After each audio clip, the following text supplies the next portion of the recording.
mean, just ultimate hope and somebody that gives everything for us on earth and want to save my life. I mean, honestly, that's kind of how I see it.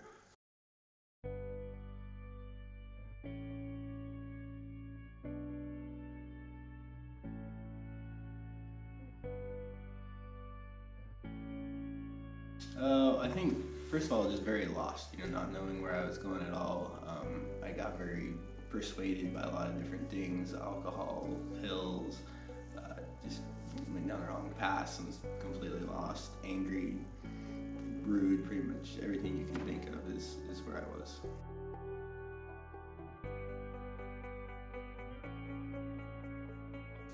Yeah, I think, surprisingly, I was able to see it a long time ago. I always knew there's something missing in your life. I had no idea what it was, but that feeling and that knowledge that I was missing something has been there forever. I just didn't know that it was a savior. It was a pretty slow building progression for me. Like I say, quitting the drugs and the alcohol and stuff was definitely God's hand, but I didn't necessarily know that at the time. And then when I got back here and kind of started with the church, that's when I really started to realize how he was working through me with all that.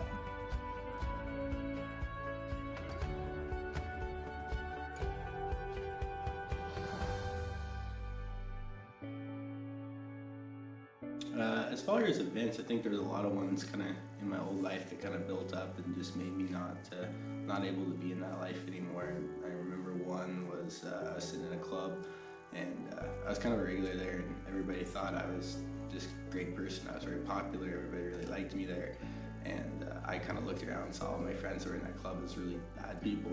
It was a really horrible spot, and I remember walking into the bathroom and looking at myself in the mirror and going, if you're such a good person, everybody thinks you're so good in this place, but yet you disgust yourself, you're in a bad spot, and you need to get better. And that was one of the straws that kind of broke the camel's back for me. As far as people, first and foremost, my sister has always been there for me through the whole time. I was very lost, very verbally abusive, mentally abusive to her and my family, and they were always there. She would always try and give me verses and scriptures that I always ignored until I was able finally to listen to those. And when I got back here, Daniel, Matt, and Josh, and those guys were really instrumental for me to find my way and understand God and where I was when I needed to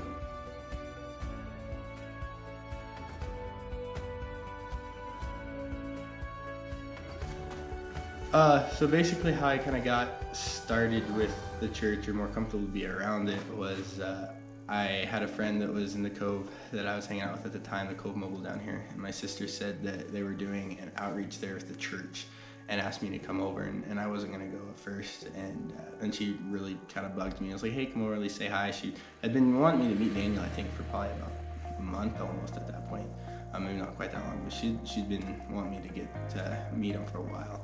And so I came over and I met him and talked to him and kind of hung out with him, and ended up hanging out with him for the whole time they were over there. And they were just kind of regular people, and I wasn't really expecting that, to be honest with you.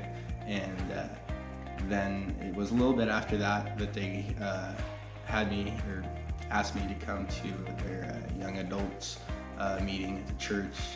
I came to that, and it was extremely uncomfortable. It was really kind of the first time I've been in a church building since I was probably 9 years old.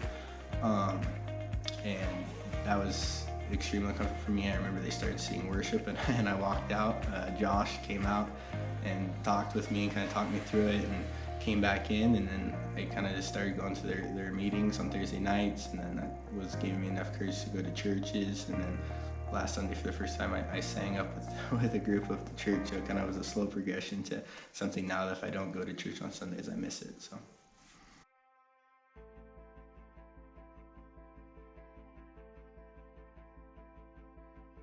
Basically, Daniel was preaching. I don't remember his exact words, but he's basically saying that he understood and speaking to people that didn't necessarily want to be in church, or had that horrible, icky feeling that you have when you come from a bad background of, whether it might be addictions or just being in bad spots.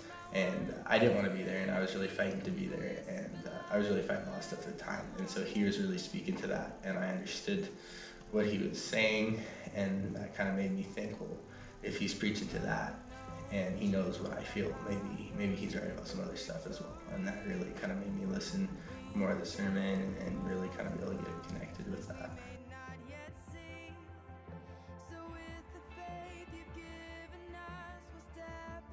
To me, he's hope, honestly. I mean, it's kind of a simple thing, but to me, he's hope and he's the light. He saved my life. I mean, to be honest, I mean, for him to show me where to go and to be able to accept him in my heart as my Savior is, I think, I know that's what saved my life. So for what he has done for me, I think that sums it up pretty good.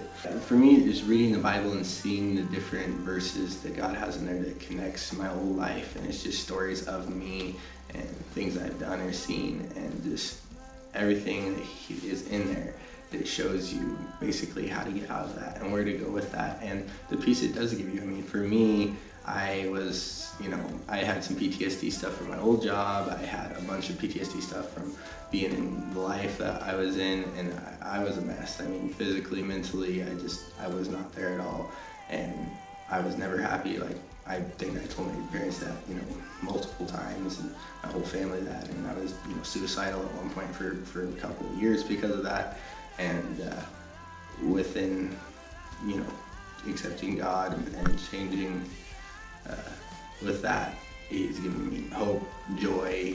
I still get some panic attacks, but I pray and he helps with that, and they're not severe at all like they used to be. And like you said, it's just a peace. Like, you can't really explain it, but it's just the stress that you felt in your old life and the stuff that you had in your old life just isn't there anymore.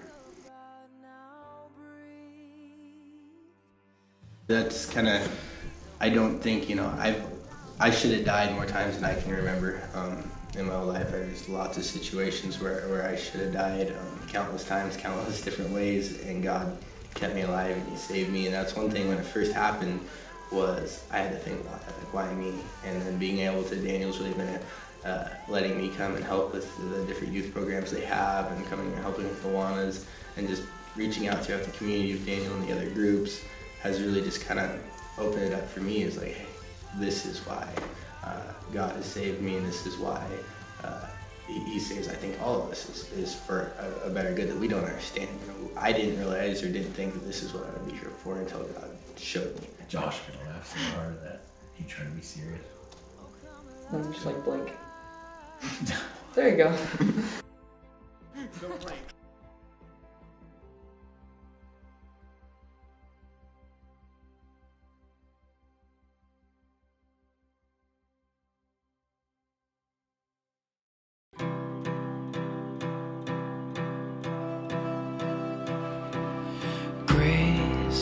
What have you done?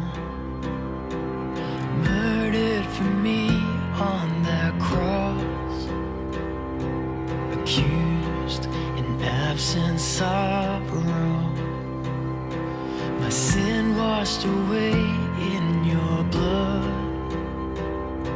too much to make sense of it all.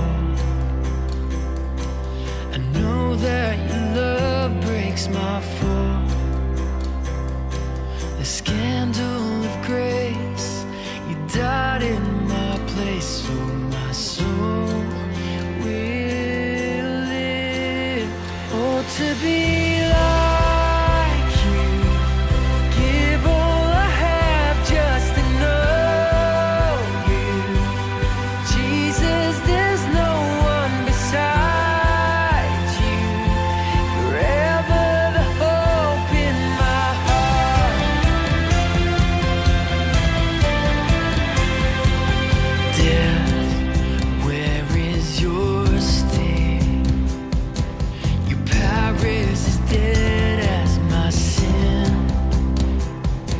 The cross has taught me to live, and mercy